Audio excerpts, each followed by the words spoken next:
Okay guys, ngayon po ay magpapalit po tayo ng UPS battery. Ito po yung papalitan natin.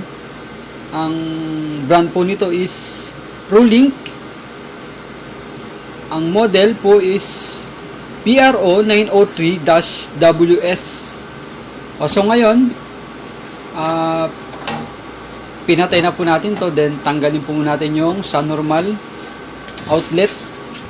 Then kapag wala na pong power, namatay na po itong indicator po ng ilaw sa harap, pwede na po natin, kagaya po niyan, pwede na po natin tanggalin yung mga saksakan sa likod. Ito po, lahat po na nakasaksak sa input output, tanggalin po natin lahat ito. Yan.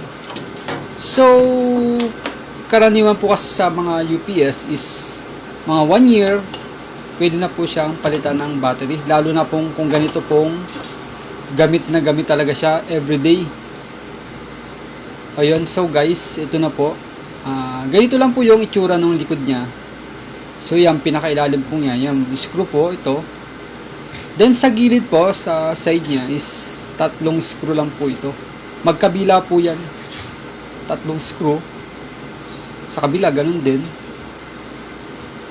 So yun, tatanggalin lang po natin dalawang ito. Ayan. Ito, makikita nyo po. Left side din, kabila. Ayan. Dalawang. Okay. So yun, sa mga kailangan ng palit ng battery ng UPS and kailangan nyo po ng guide, ito, sundan nyo lang po ito. Okay, tanggalin natin tong screw. Simulan na po natin ang pagtanggal. Dalawang screw po sa likod.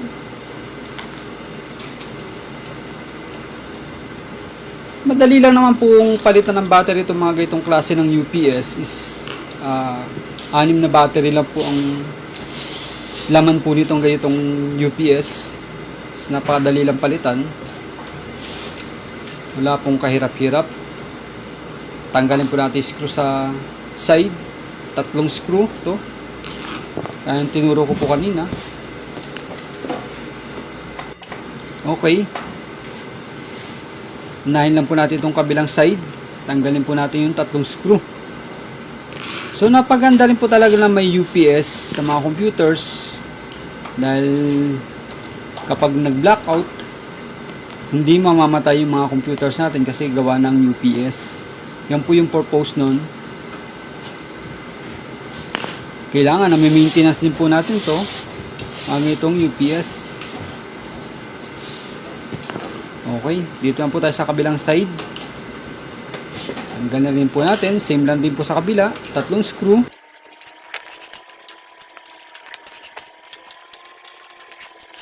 Okay yun, natanggal na po natin lahat ng screw. And then ganito lang po yung pagtanggal po ng cover. Slide lang po pa likod. O yun, ganito lang po. Okay. So yun, ito po yung battery niya. Yan po yung papalitan natin. Okay po, i-zoom ko lang po para makita nyo. Yan, ganyan po ang itsura ng loob ng UPS. 6 yung battery. So ngayon, bago natin po palitan, siyempre kailangan po muna nating linisan. So, vacuum po muna natin. Unang vacuum is pahigop lang po muna para hindi masyadong maano yung kumalat yung mga alikabok. Then saka natin papabuga kapag nahigop na niya yung mga nasa labas na alikabok. Kasi vacuum muna natin.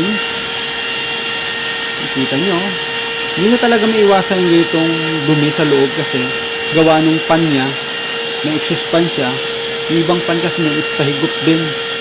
Kaya nahihigop niya yung mga alikabok sa labas.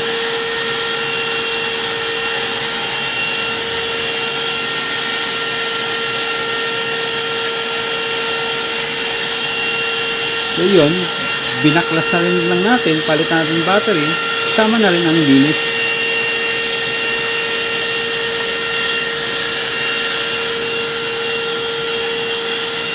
Ito sa ibabaw, vacuum likod.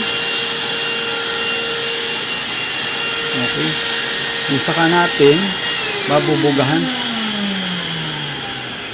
para yung mga nakaipong alikabok sa loob is matanggal. Ito guys, ito lang.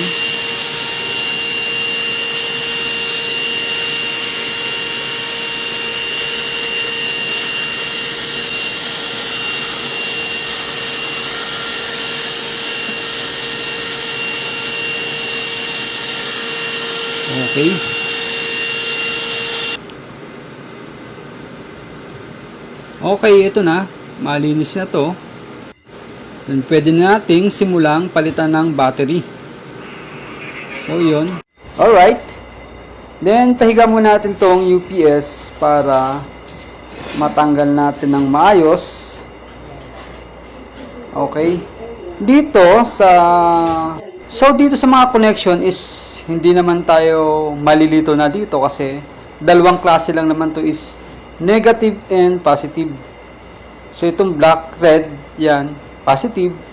Yung black, negative. Okay?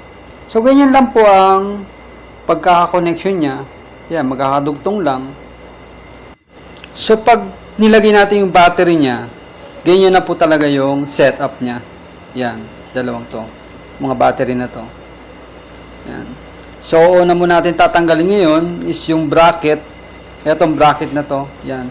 Yan yung nagsusupport dito sa battery para hindi nagagalaw. Hindi siya naalog.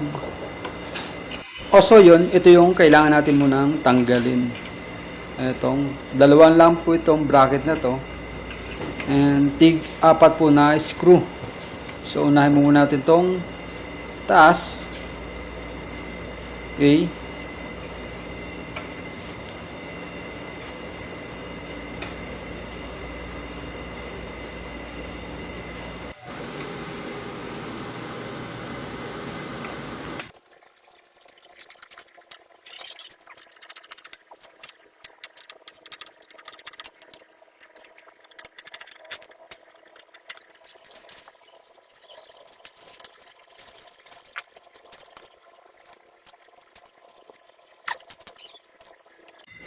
Okay, natanggalan natin yung screw.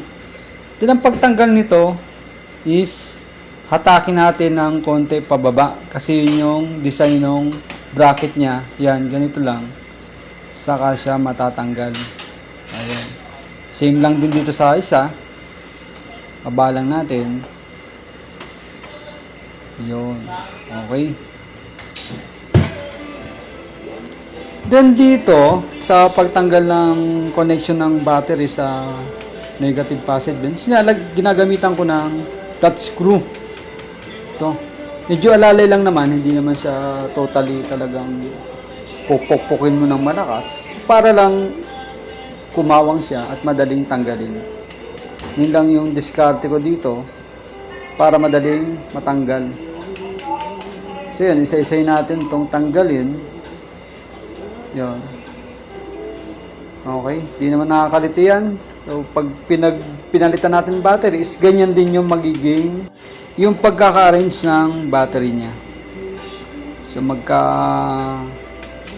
sa lubong, negative, positive, lalagyan lang natin tong connection. Ngayon lang, madali lang siyang tanggalin kapag ginagamitan ko siya ng ganito, that screw.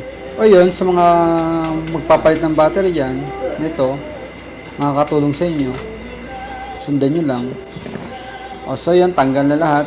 Ito, yung pinakadulo sa mga gilid. Ito. Ayun. Itong dalawang ito, itong negative positive is ito direct po ito sa connection galing mainboard niya sa kabila. So tanggalin natin yung mga battery na luma para palitan natin ng bago. Ayun, so guys, napakadali lang, di ba? Kung nakikita nyo, sana masundan nyo sa mga magpapalit ng battery ng UPS.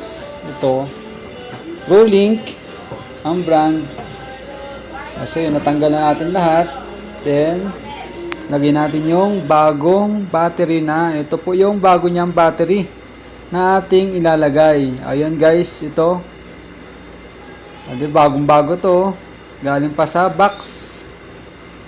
Ayan, siguro pang malakasan naman to. Okay. Ito lang guys, ito lang yung battery nating ipapalit. Lagay na natin. Ayun, ganito lang guys. So, kung paano natin tinanggal yung mga lumang battery kanina, so, ganun lang din natin ibabalik yung bagong battery. Ganyan yung pagkaka-arrange niya. So, yun. Isa lang ulit natin ilagay. Then, balik natin yung bracket. Then, lagyan natin mga connection. So, yun. Ganun lang kadali guys. Okay. Ito. Napakadaling palitan ng battery ng ganitong UPS, ganitong model. Hindi mahirap baklasin. Okay, tanggalin mo natin yung plastic na nakalagay sa slot nung paglalagyan natin ng connection ng mga wire. Negative, positive. O yun, ganun lang. Hindi naman tayo malilito talaga na dito kasi meron siyang kulay. Negative and positive lang. Ito, lagyan na natin. Sa pagkakabit naman ito is madali lang. Kusa naman nagpipit ka agad to. Hindi basta-basta matatanggal yan. Ito guys. Dahil lang siyang ikabit. Ito, kabitin natin yung sa mga gilid niya. Okay. Kasi yun, hindi naman siya ganun kahirap ikabit kapag ibabalik natin yung connection na to. Ito. Okay, so pag pinasok nyo is automatic nagpipit siya. Kasi talaga yung ano lang guys, ginagamitan ko pag tatanggalin. Pero pag ganito na, okay na yan, kahit kami lang kaya na guys. Madali lang. Okay. Ito guys, yung pinakahuli. Yung connection ng pinakalas sa dulo. Okay. O yun. Kita nyo, nakakabit na. And next natin dito yung bracket nya. Balik na natin.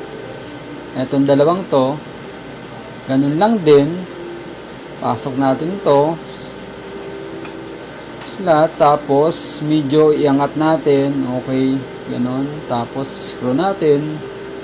Okay na yun guys. Ganun lang kadaling magpalit ng battery ng UPS. Ito, yung mga screw na dito. Balik lang natin. Tigapat na screw.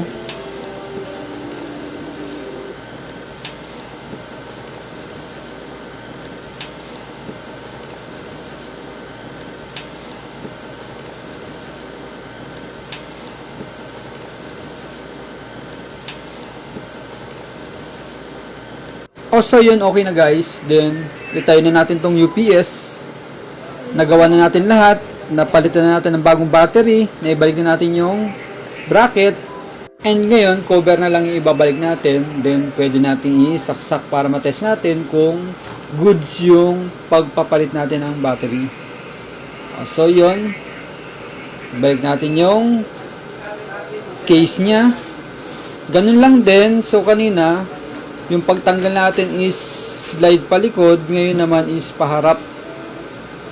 Ayun guys. Ganun lang guys, kasimple, kadali sa mga magpapalit ng UPS battery. Ganun lang po. Ayan, simple na lang po ito. Ibabalik na lang natin yung screws sa magkabilang side sa likod. Ayun, check lang natin kung okay dito sa gilid. Kung nakapit siya, bago natin siya i-screw. Okay, ito na. Screw natin yung left side, magkabilang gilid, and likod.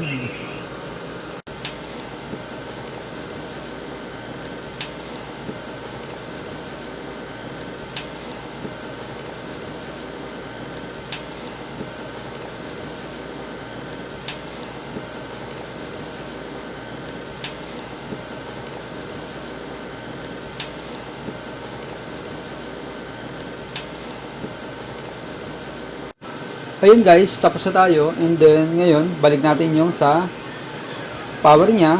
Unahin lang natin sa input. Ito yung supply na papasok ng UPS from normal. Then, ito yung output galing UPS papuntang supply sa computer. Then, saksak natin yung normal. Also, yun. Then, wait natin magka ilaw. Then, yun, okay siya. Kita natin yung battery. Ito, nasa left side. Okay. Okay, at then power on natin. Okay. Yun, goods. Kita natin guys, ganun lang kadali magpalit ng battery ng UPS.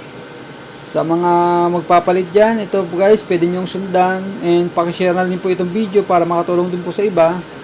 Yun lang guys, maraming salamat po.